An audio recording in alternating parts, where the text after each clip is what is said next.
Танковик 2015. Конкурс называется «Танковик в засаде». По условию конкурса у нас должна быть хоть одна ель. Снежная скульптура танка сделана в Республике Саха-Якутия, в Сунтарском районе, село Кутана. Мы третий год уже участвуем в этом конкурсе. В этом году сделали американский танк Шерман. Это очень хороший конкурс. Каждым годом все лучше и лучше становится. Опыт накапливается. В следующем году тоже непременно будем участвовать. Размер танка 1 к 1.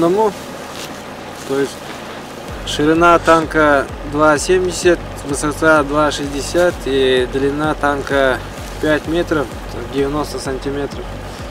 Размеры близко к реальному пытались сделать.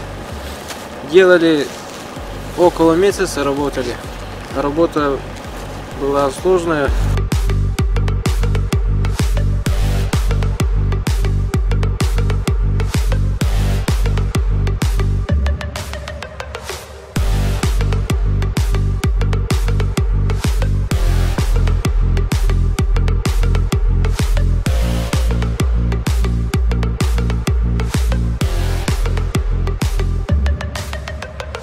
Игра «Мир танков» — это не только игра.